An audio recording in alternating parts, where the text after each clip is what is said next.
नमस्कार दोस्तों, स्वागत है फिर से एक नई वीडियो में। दोस्तों, जैसा कि आप लोगों को पता होगा कि हम अंकित भाटी सर की बुक को सॉल्व करा रहे हैं, जिसमें से हमने 3 वीडियो अपलोड कर दिया है। इंडियन ज्योग्राफी, वर्ल्ड ज्योग्राफी और ये हिस्ट्री का वीडियो अपलोड कर दिया गया है। अगर आप उस वीडियो को नहीं देखे हैं तो आपको डिस्क्रिप्शन में लिंक मिल जाएगा, आप वहाँ से जाके देख सकते हैं दोस्तों। और आज का जो हमारा मैराथन है, यह भारतीय अर्थव्यवस्था का है। इसमें टोटल 65 प्रश्न दिए गए हैं। एक वीडियो में हम इसको समाप्त करेंगे दोस्तों। और इसमें बात करें तो प्रीवियस ईयर क्वेश्चन भी शामिल हैं, चाहे 2021 का हो, 2022 का है। सभी प्रश्न क्या क्या पूछे गए हैं वह इस बुक में शामिल किए गए हैं और इस वीडियो में हम आज को कवर करेंगे। तो चलिए दोस्तों, अगर बात कर लेते हैं इस पीडीएफ को आप डाउनलोड करना चाहते हैं तो डिस्क्रिप्शन में टेलीग्राम चैनल का लिंक दिया गया है, आप वहां से जाइए पीडीएफ को डाउनलोड कर सकते हैं। साथ ही साथ और भी सब्जेक्ट का आप पीडीएफ डाउनलोड कर सकते हैं टेलीग्राम से। तो ठीक है दोस्तों, चलिए आज हम प्रश्न शुरू करते हैं।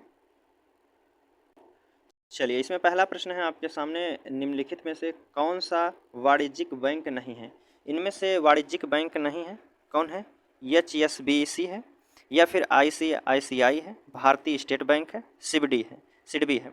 तो इनमें से वाणिज्यिक बैंक नहीं है, कौन नहीं है? जो सिडबी बैंक है यह वाणिज्यिक बैंक नहीं है। यह यूपी ट्रिपल एस पेट एग्जाम 2022 के शिफ्ट 1 में पूछा गया प्रश्न है दोस्तों। चलिए, अगला प्रश्न है आपके सामने पूछा गया है कि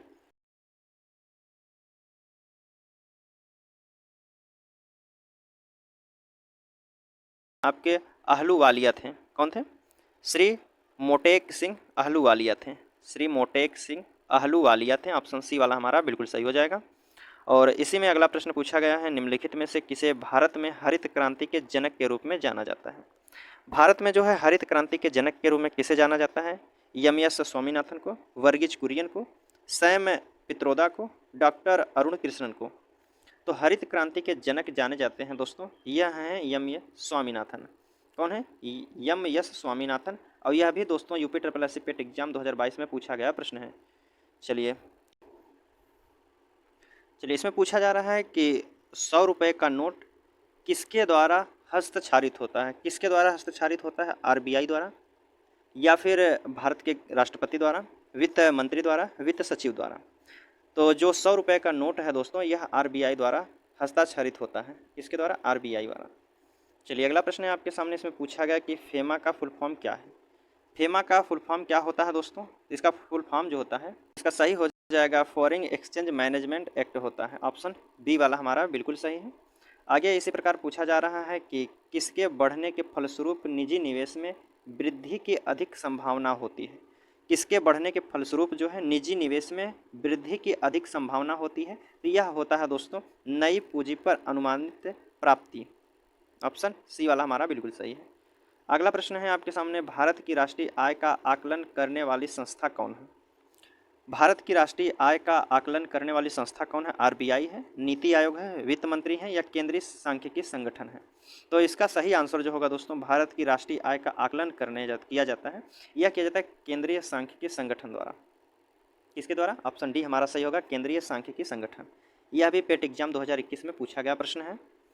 चलिए, अगला प्रश्न है आपके सामने कि सेवा क्षेत्र का दूसरा नाम क्या है। सेवा क्षेत्र को और किस नाम से जाना जाता है? तृतीयक क्षेत्र से, प्राथमिक क्षेत्र से, द्वितीयक, या कृषि क्षेत्र से। तो तृतीयक क्षेत्र के अंतर्गत जो आता है दोस्तों, यह सेवा क्षेत्र ही आता है। तृतीयक क्षेत्र के अंतर्गत सेवा आता है। चलिए, अगला प्रश्न है आपके सामने, इसमें पूछा जा रहा है कि भारत में श्वेत क्रांति के जनक के रूप में कौन जाने जाते हैं। श्वेत क्रांति के जनक किसे कहा जाता है दोस्तों? यह कहा जाता है आपके डॉक्टर वर्गीस कुरियन को जो है श्वेत क्रांति के जनक कहे जाते हैं। चलिए, आगे बात कर लेते हैं अगले प्रश्न की। चलिए, इसमें पूछा जा रहा 10वां नंबर का प्रश्न है आपके सामने, भारत में आर्थिक सुधार 1991 के दौरान प्रधानमंत्री कौन थे? 1991 के दौरान प्रधानमंत्री कौन थे, यह हमसे पूछा गया है। पीवी नरसिम्हा राव थे, अटल बिहारी वाजपेयी थे, डॉक्टर मनमोहन सिंह थे, या इनमें से कोई नहीं। 1991 प्रधानमंत्री कौन थे 1991 में? तो यह थे आपके पीवी नरसिम्हन राव थे। कौन थे? पीवी नरसिम्हन राव थे, 1991 के दौरान प्रधानमंत्री थे। आगे की बात किया जा रहा है, अगला प्रश्न है आपके सामने 11 नंबर का, भारत की वर्तमान औद्योगिक नीति अधिक उन्मुख है। प्रश्न है आपके सामने, भारत की वर्तमान औद्योगिक नीति अधिक उन्मुख है किसके कारण? अर्थव्यवस्था के अधिक नियम की ओर, या वैश्वीकरण की ओर, लोक क्षेत्र को बढ़ाने की ओर, या उपयुक्त में से सभी। तो इसका सही आंसर जो हो जाएगा दोस्तों, यह होगा वैश्वीकरण की ओर। ऑप्शन बी वाला हमारा बिल्कुल सही है। अगला प्रश्न है आपके सामने 12 नंबर का, इसमें पूछा गया है कि BIFR संबंधित है? जो BIFR है यह किससे संबंधित है? तो यह संबंधित है दोस्तों रुग्ण औद्योगिक इकाइयों के पुनर्निर्माण से संबंधित है। जो है BIFR किससे संबंधित है? रुग्ण औद्योगिक इकाइयों के पुनर्निर्माण से। ठीक है दोस्तों, अगर दोस्तों आप हमारे चैनल पर नए आए हैं तो हमारे चैनल को सब्सक्राइब कर लीजिएगा दोस्तों, और वीडियो कैसे लगे तो उसको आप कमेंट में बताइए और लाइक कर दीजिएगा दोस्तों, प्लीज़ सब्सक्राइब। चलिए अगला प्रश्न है आपके सामने, इसमें पूछा गया है कि भारत में नई आर्थिक नीति कब अपनाई गई थी? भारत में नई आर्थिक नीति कब अपनाई गई थी? ऑप्शन है 1989 में, 1990 में, 1991 में, 1992। भारत में आर्थिक नीति जो अपनाई गई थी यह अपनाई गई थी 1991 में।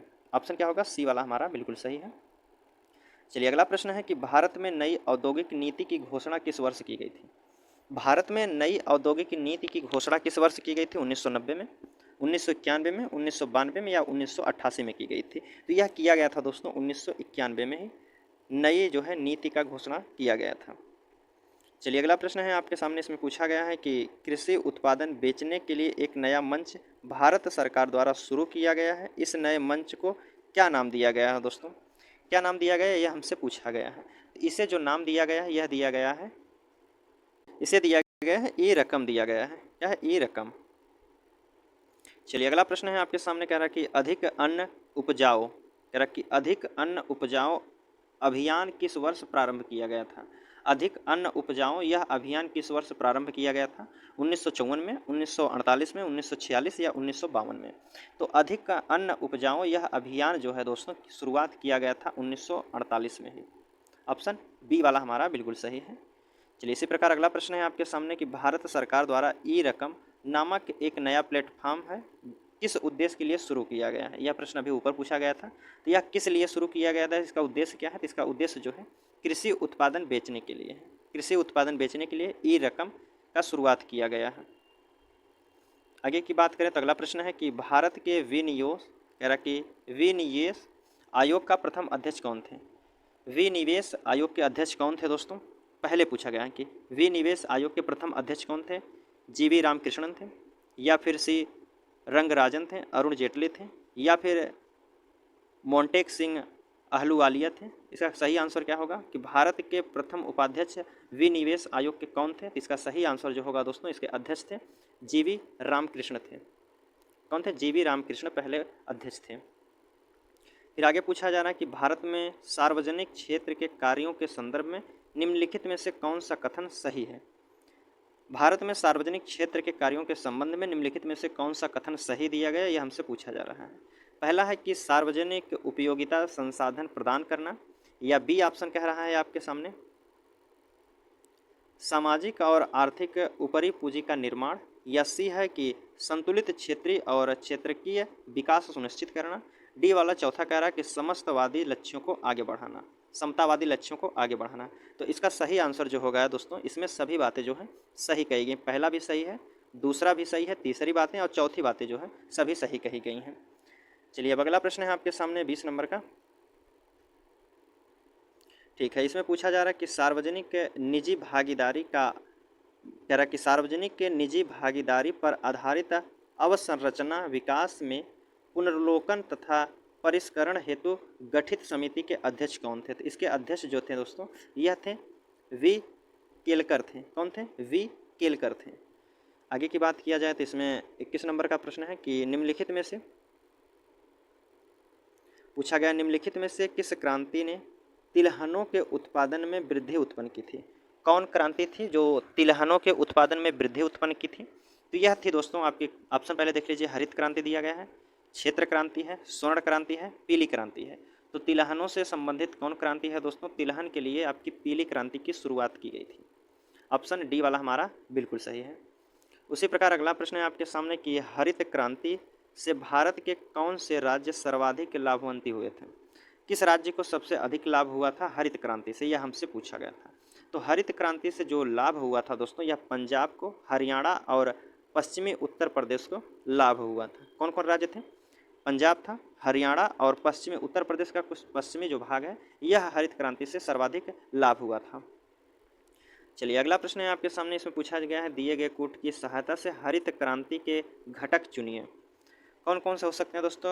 उच्च उत्पादन देने वाली किस्म के बीज थे, सिंचाई, ग्रामीण विद्युतीकरण थे, या ग्रामीण सड़कें और विपणन थे। तो इनमें से कौन सा ऑप्शन सही होगा दोस्तों? तो इसका सही ऑप्शन है आपका पहला वाला सही है। पहली और दूसरी बातें जो हैं यह सही है, पहली और दूसरी। बाकी ग्रामीण विद्युतीकरण भी नहीं था हरित क्रांति से संबंधित, और ग्रामीण सड़कें और विपणन भी नहीं था। चलिए अगला प्रश्न है, इसमें पूछा जा रहा है 24 नंबर का। भारत की पंचवर्षीय योजना प्रणाली को रूस से अपनाया गया था। उस रूसी नेता का नाम क्या है जिसने पहली बार रूस में पंचवर्षीय योजना के दृष्टिकोण को लागू किया था? रूस का कौन नेता था जो पहली बार पंचवर्षीय योजना को लागू किया था? तो इसको लागू करने वाले हैं आपके दोस्तों जो रूस के थे, यह थे जोसेफ स्टालिन थे। कौन थे? Joseph Stalin. चलिए अगला प्रश्न है आपके सामने, से पूछा गया कि 1991 की नई उदार आर्थिक नीति के परिचय के साथ भारतीय अर्थव्यवस्था ने इनके अलावा निम्नलिखित में सभी के माध्यम से मौजूदा आर्थिक समस्याओं को संबोधित किया है। किसके अलावा? यह पूछा गया किसके अलावा। इसका सही आंसर हो जाएगा दोस्तों औद्योगिकरण के अलावा जो है सभी की जो है मौजूदा आर्थिक समस्याओं का संबंधित है। ठीक है, औद्योगिकरण के अलावा। चलिए इसमें 26 नंबर का प्रश्न है आपके सामने, कह रहा है कि भारत की 12वीं पंचवर्षीय योजना का मुख्य उद्देश्य क्या था? भारत की 12वीं पंचवर्षीय योजना का मुख्य उद्देश्य क्या था दोस्तों? तो इसका उद्देश्य जो था तेज, सतत और अधिक सम्मिलित विकास करना था। जो 12वीं पंचवर्षीय योजना थी इसका मुख्य उद्देश्य था तेज, सतत और अधिक सम्मिलित विकास करना। चलिए अगले प्रश्न की बात कर लेते हैं। ठीक है, इसमें पूछा गया है कि गरीबी हटाओ का नारा किस पंचवर्षीय योजना के काल में दिया गया था? गरीबी हटाओ यह नारा जो है किस पंचवर्षीय योजना में दिया गया था? 5वीं पंचवर्षीय योजना, तीसरी पंचवर्षीय योजना, चौथी या फिर 6वीं पंचवर्षीय योजना में? तो गरीबी हटाओ का जो नारा दिया गया था यह 5वीं पंचवर्षीय योजना में दिया गया था। 5वीं पंचवर्षीय योजना में जो है गरीबी हटाओ का नारा दिया गया था। चलिए आगे बात कर लेते हैं। इसमें पूछा गया कि मिश्रित अर्थव्यवस्था से तात्पर्य है। मिश्रित अर्थव्यवस्था से क्या तात्पर्य है? आधुनिक एवं परंपरागत क्षेत्रों का सह अस्तित्व होता है, या फिर बी ऑप्शन है सार्वजनिक एवं निजी क्षेत्र का सह अस्तित्व होता है, सी ऑप्शन है स्वदेशी एवं विदेशी क्षेत्र का सह अस्तित्व होता है, या डी ऑप्शन है आधुनिक और परंपरागत समाज का अस्तित्व होता है। तो मिश्रित अर्थव्यवस्था का जो अर्थ होता है दोस्तों, इसका सही अर्थ होता है सार्वजनिक क्षेत्रों के साथ साथ निजी क्षेत्रों का भी सम्मिलित हो, उसे कहा जाता है मिश्रित अर्थव्यवस्था। तो ऑप्शन बी वाला हमारा बिल्कुल सही होगा, सार्वजनिक एवं निजी क्षेत्र का सह अस्तित्व हो। चलिए आगे बात कर लेते हैं। इसमें पूछा गया है कि निम्नलिखित में से कौन सा भारतीय अर्थव्यवस्था का प्रमुख लक्षण था? इनमें से कौन भारतीय अर्थव्यवस्था का प्रमुख लक्षण था? पूंजीवादी अर्थव्यवस्था, समाजवादी अर्थव्यवस्था, मिश्रित अर्थव्यवस्था, या इनमें से कोई नहीं? तो इसका सही आंसर जो होगा दोस्तों कि भारतीय अर्थव्यवस्था का प्रमुख लक्षण क्या था, तो इसका लक्षण की बात किया जाए तो इसका सही आंसर होगा मिश्रित अर्थव्यवस्था। ऑप्शन तीसरा हमारा बिल्कुल सही है। आगे है कि आयात निर्यात बैंक स्थापित हुआ था। आयात निर्यात एक्सिम बैंक कब स्थापित किया गया था? 1981 में, 1982, 1985 या 1989 में? यह किया गया था आपका दोस्तों 1982 में। ऑप्शन बी वाला हमारा बिल्कुल सही है। चलिए अगला प्रश्न है आपके सामने, पूछा जा रहा है कि रिजर्व बैंक ऑफ इंडिया की स्थापना किस वर्ष की गई थी?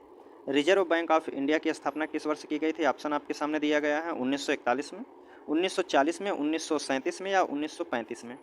तो रिजर्व बैंक ऑफ इंडिया की जो स्थापना की गई थी यह किया गया था 1935 में। ऑप्शन क्या है? डी वाला हमारा बिल्कुल सही है। ठीक है दोस्तों, चलिए अगला प्रश्न है आपके सामने कि वह कौन सी प्रथम माइक्रो वित्त कंपनी है जो भारत में अगस्त 2015 में एक बैंक के रूप में परिवर्तित हो गई है? प्रश्न एक बार फिर से देखिएगा, वह कौन सी प्रथम माइक्रो वित्त कंपनी है जो भारत में अगस्त 2015 में एक बैंक के रूप में परिवर्तित हो गई है? कौन सी कंपनी थी दोस्तों? इसका सही आंसर जो हो जाएगा यह कंपनी थी आपकी बंधन बैंक। ठीक, बंधन बैंक की बात की जा रही है। अगला है कि ऐसा राज्य जहां कोई क्षेत्रीय ग्रामीण बैंक नहीं है। ऐसा कौन सा राज्य है जहां क्षेत्रीय ग्रामीण बैंक नहीं है? सिक्किम है क्या, मणिपुर है, जम्मू कश्मीर है, नागालैंड है? क्षेत्रीय ग्रामीण बैंक नहीं है दोस्तों, यह आपके कहाँ है? ऑप्शन ए होगा, सिक्किम में जो है क्षेत्रीय ग्रामीण बैंक नहीं है। आगे की बात है, इसमें पूछा जा रहा है कि वाणिज्यिक बैंकों के दूसरे राष्ट्रीयकरण में कितने बैंकों का राष्ट्रीयकरण किया गया था? दूसरे राष्ट्रीयकरण में कितने बैंकों का राष्ट्रीयकरण किया गया था? 4, 5, 6, 8? तो दूसरे राष्ट्रीयकरण में पूछा गया, तो दूसरे राष्ट्रीयकरण में जब भी पूछा जाए तो ऑप्शन आप 6 लगाएंगे। क्या होगा? ऑप्शन 6 में किस ऑप्शन दिया गया? तो सी हमारा बिल्कुल सही है। चलिए अगला प्रश्न है आपके सामने 35 नंबर का। कह रहा कि केंद्रीय वित्त मंत्रालय ने किसे जो है 19 फरवरी 2016 के जीएसटी पर बनी राज्यों के वित्त मंत्रियों की अधिकार प्राप्त समिति का अध्यक्ष नियुक्त किया गया है? जीएसटी पर बनी राज्यों के वित्त मंत्रियों की आधिकारिक जो है अधिकार जो है प्राप्त समिति के अध्यक्ष किसे नियुक्त किया गया था दोस्तों? अरुण जेटली, सुशील कुमार मोदी, के एम मणि या फिर अमित मित्रा थे? तो इसके अध्यक्ष की बात किया जाए तो इसके अध्यक्ष थे आपके अमित मित्रा थे। ऑप्शन डी हमारा बिल्कुल सही है। आगे की बात है तो संसद ने स्टेट बैंक ऑफ इंडिया के साथ कितने सहायक बैंकों को मर्ज करने के लिए स्टेट बैंक विधेयक 2017 में पारित किया गया? कितने बैंकों को जो मर्ज करना है दोस्तों? तो यह मर्ज करना है आपके कितने बैंक हैं? यह है टोटल 6 बैंक हैं। ठीक है, ऑप्शन बी हमारा बिल्कुल सही है। चलिए आगे बात कर लेते हैं। 37 नंबर का प्रश्न है। इसमें पूछा गया है कि भारत में किस राज्य में सर्वप्रथम जीएसटी की पुष्टि की गई थी? भारत के किस राज्य में सर्वप्रथम जीएसटी की पुष्टि की गई थी? आंध्र प्रदेश में, महाराष्ट्र में, असम में या फिर उत्तर प्रदेश में? तो इसका सही आंसर जो होगा दोस्तों, जीएसटी सर्वप्रथम जो लागू की गई थी यह किया गया था आपके असम में। ऑप्शन तीसरा हमारा बिल्कुल सही है, सी वाला। चलिए अब आगे बात किया जाए तो 38 नंबर का। वर्तमान में वस्तु एवं सेवा कर, जिसे goods and service tax GST कहा जाता है, नामक नई अर्थव्यवस्था के लिए उच्चतम प्रतिशत स्लैब कितना है? इसमें जो है उच्चतम प्रतिशत स्लैब कितना है? स्लैब दोस्तों कितना है? तो इसका सही आंसर जो हो जाएगा दोस्तों यह है आपके 28%। जीएसटी आपके 28%। अगला प्रश्न है आपके सामने कि भारत में बैंकिंग लोकपाल के बारे में कौन सा कथन सही है?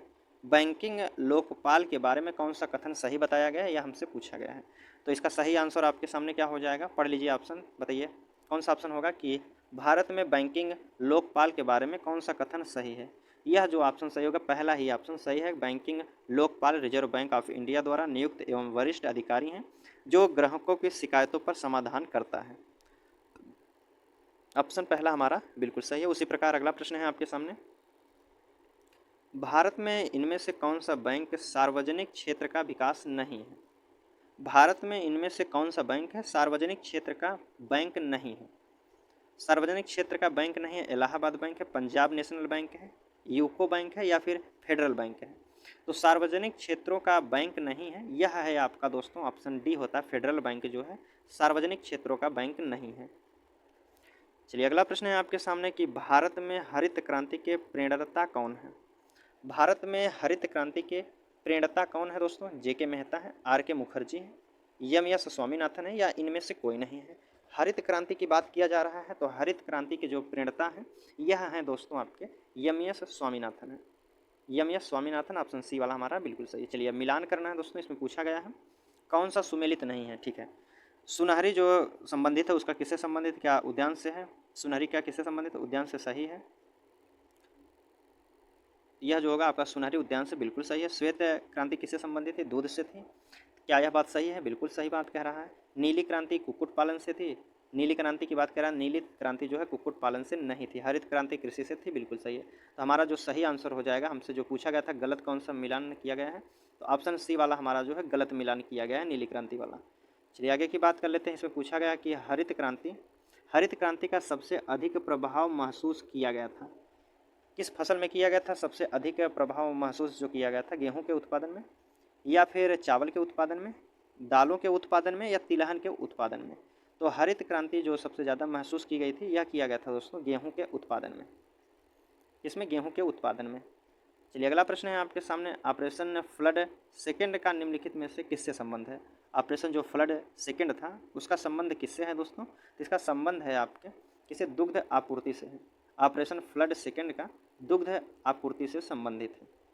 चलिए आगे की बात कर लेते हैं। तो इसमें पूछा गया है कि भारत में निम्नलिखित में से किस बैंक ने सर्वप्रथम इंटरनेट बैंकिंग सेवाओं की पेशकश की है?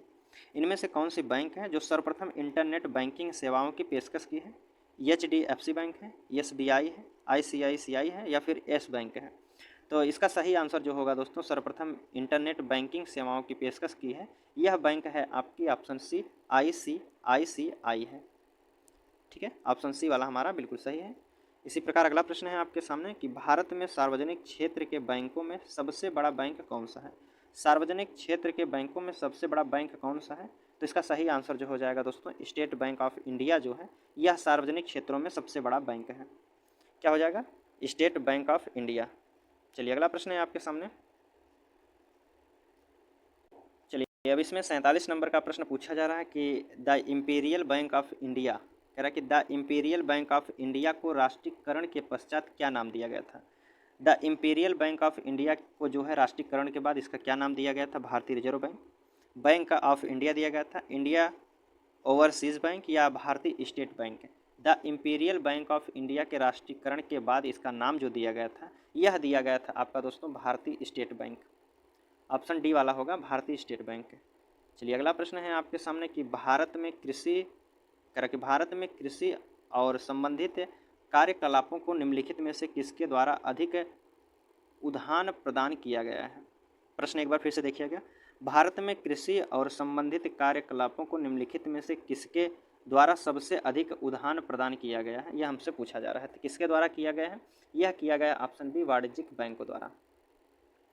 चलिए अगला प्रश्न है आपके सामने, कह रहा है कि कृषि निर्यात नीति 2018 का लक्ष्य वर्ष 2022 तक भारत के कृषि निर्यात को यूएसएस तक बढ़ाना है। कितने बिलियन डॉलर तक बढ़ाना है दोस्तों, यह बढ़ाना है आपके दोस्तों टोटल है कितने 60 बिलियन से अधिक तक बढ़ाना है। चलिए अगला प्रश्न है आपके सामने, इसमें पूछा गया 50 नंबर का, विशेष कृषि क्षेत्र स्थापित करने वाला पहला भारतीय राज्य कौन था। विशेष कृषि क्षेत्र स्थापित करने वाला पहला भारतीय राज्य कौन है दोस्तों, तमिलनाडु है, पंजाब है, उत्तराखंड है, गुजरात है। तो विशेष कृषि क्षेत्र स्थापित करने वाला पहला राज्य जो है दोस्तों यह है आपका ऑप्शन सी उत्तराखंड है। कौन है, उत्तराखंड। चलिए अगला प्रश्न है आपके सामने, इनमें से कौन सा भारत में कृषि विपणन के मुख्य दोषों में से एक नहीं है।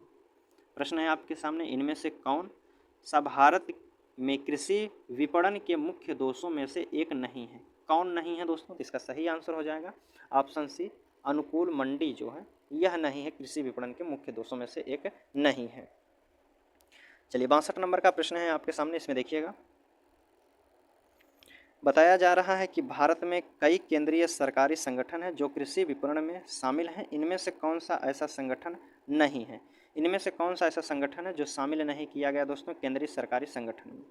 इसका सही आंसर हो जाएगा ऑप्शन आपका डी वाला है, भारत के कृषि निगम जो है केंद्रीय सरकारी संगठन में शामिल नहीं। आगे की बात किया जाए 53 नंबर का प्रश्न है आपके सामने, कह रहा है कि खाद्यान्नों का न्यूनतम समर्थन मूल्य क्या होता है। खाद्यान्नों का जो न्यूनतम समर्थन मूल्य क्या होता है, प्रतिवर्ष कौन घोषित करता है। यह पूछा गया है कि प्रतिवर्ष कौन घोषित करता है, यह हमसे पूछा जा रहा है। न्यूनतम समर्थन मूल्य प्रतिवर्ष कौन घोषित करता है, राष्ट्रीय कृषि आयोग, राज्य सरकार, कृषि लागत एवं मूल्य आयोग या फिर उपयुक्त में से कोई नहीं। तो इसका जो सही आंसर हो जाएगा दोस्तों यह होगा आपका कृषि लागत एवं मूल्य आयोग द्वारा जो है न्यूनतम समर्थन मूल्य के प्रतिवर्ष घोषित करता है। आगे की बात किया जा रहा है कि भारतीय खाद्य निगम की स्थापना कब की गई थी। भारतीय खाद्य निगम की स्थापना कब किया गया था, यह किया गया था दोस्तों आपको 14 जनवरी 1965 को किया गया था। भारतीय खाद्य निगम की स्थापना कब की गई थी, 14 जनवरी 1965 में की गई थी। चलिए अगला प्रश्न है आपके सामने, भारत में कृषि आयकर लगाया जा सकता है। भारत में कृषि आयकर लगाया जा सकता है, कब लगाया जा सकता है, स्थानीय सरकारों द्वारा, राज्य सरकारों द्वारा, केंद्रीय सरकार द्वारा या फिर केंद्र और राज्य सरकार दोनों द्वारा। तो जो है भारत में कृषि आयकर लगाया जा सकता है, यह लगाया जा सकता है आपके दोस्तों किसके द्वारा, राज्य सरकारों द्वारा लगाया जाता है कृषि आयकर। अगला प्रश्न है 56 नंबर का, इसमें पूछा गया है, कह रहा कि कृषि विपणन की आधारभूत संरचना कब से प्रभावी हुआ है। कृषि विपणन की आधारभूत संरचना कब प्रभावी हुई है दोस्तों, तो यह हुई है आपके अप्रैल 2014 में। चलिए अगला प्रश्न है आपके सामने, इसमें पूछा गया है कि राष्ट्रीय कृषि बाजार क्या है। राष्ट्रीय कृषि बाजार क्या है, कृषि उपज के लिए राष्ट्रीय बाजार है, बी ऑप्शन है कृषि उपज के लिए राष्ट्रीय विभाग है, सी ऑप्शन है कृषि उपज के लिए राष्ट्रीय ई व्यापार मंच है या फिर डी ऑप्शन है कृषि उपज के लिए राष्ट्रीय समिति है। तो राष्ट्रीय कृषि बाजार क्या है, इसका सही आंसर जो हो जाएगा दोस्तों कृषि उपज के लिए राष्ट्रीय ई व्यापार मंच है, राष्ट्रीय कृषि बाजार। ठीक, ऑप्शन सी वाला हमारा बिल्कुल सही है। अगले प्रश्न की बात किया जाए इसमें पूछा गया है कि कृषि के नवाचार और उद्यमिता को बढ़ावा देने के उद्देश्य से भारत सरकार स्टार्टअप और उन्हें संभावित विनिवेशकों से जुड़ने में सक्षम बनाने के लिए एक नया कार्यक्रम शुरू कर रही है। इस कार्यक्रम को क्या कहा जाता है? इस कार्यक्रम को क्या कहा जाता है? तो इसे कहा जाता है एग्री उड़न। क्या कहा जाता है? एग्री उड़न। ऑप्शन बी हमारा बिल्कुल सही है। आगे की बात किया जाए तो शहरों के बाहर आर्थिक सुअवसर बनाने के लिए खाली स्थान दिया बनाने के लिए मॉडल शहरी आधारभूत संरचना और सेवाएं ग्रामीण केंद्रों में स्थापित करने का प्रस्ताव किया गया। किस मॉडल पर दोस्तों? यह किया गया है आपके ऑप्शन बी पूरा मॉडल के तहत पर। किसके? पूरा मॉडल के तहत पर। आगे प्रश्न है आपके सामने कि कायाकल्प और शहरी परिवर्तन के लिए अटल मिशन किस मंत्रालय के अधीन है? दोस्तों अटल मिशन किस मंत्रालय के अधीन है? आवास और शहरी मामले में, मानव संसाधन विकास मंत्रालय, स्वास्थ्य और परिवार कल्याण या फिर गृह मंत्रालय द्वारा। तो कायाकल्प और शहरी परिवर्तन के लिए अटल मिशन किस मंत्रालय के अधीन है दोस्तों? तो यह है आपके ऑप्शन ए आवास एवं शहरी मामलों के अधीन है। चलिए अगला प्रश्न है आपके सामने। चलिए 61 नंबर का प्रश्न है आपके सामने कि रोजगार के अवसरों की कमी की सबसे गहरी करा कि रोजगार के अवसरों की कमी की सबसे सही व्याख्या क्या है? रोजगार के अवसरों की कमी की सबसे अधिक व्याख्या क्या है? सबसे सही व्याख्या क्या है? इसका सही आंसर हो जाएगा दोस्तों ऑप्शन बी वाला, श्रमिक जितना काम करने में सक्षम है उससे कम काम कर रहा है। चलिए अगला प्रश्न है, इसमें पूछा जाएगा कि प्रधानमंत्री महिला सशक्तिकरण योजना के अंतर्गत महिला शक्ति केंद्र को निम्नलिखित में से किस अवधि के दौरान कार्यान्वयन के लिए अनुमोदित किया गया है? कब किया गया है? इसका सही आंसर हो जाएगा 2017 से 18 के बीच।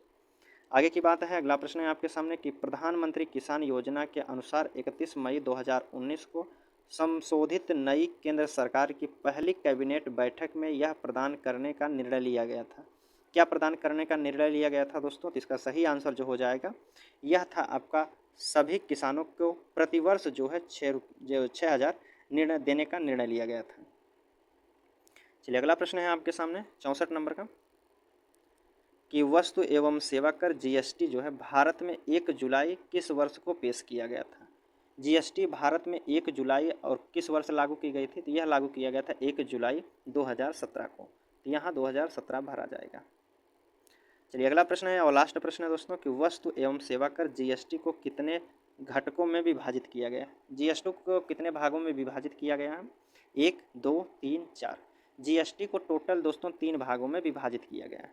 कितने भाग में? 3 भागों में विभाजित किया गया है। तो और दोस्तों हमारा प्रश्न जो है आज का यहीं समाप्त होता हुआ। अगर आप दोस्तों शुरू से लेकर अंत तक हमसे जुड़े रहें तो बहुत बहुत धन्यवाद आपका। और दोस्तों अगर आप हमारे चैनल को सब्सक्राइब नहीं किए हैं तो एक सब्सक्राइब कर दीजिएगा दोस्तों, और वीडियो को लाइक कर दीजिए। अपने दोस्तों के साथ यह वीडियो जरूर शेयर कीजिएगा दोस्तों, ताकि दूसरों की हेल्प हो सके। ठीक है, चलिए मिलते हैं आपसे अगले वीडियो में, तब तक के लिए धन्यवाद दोस्तों।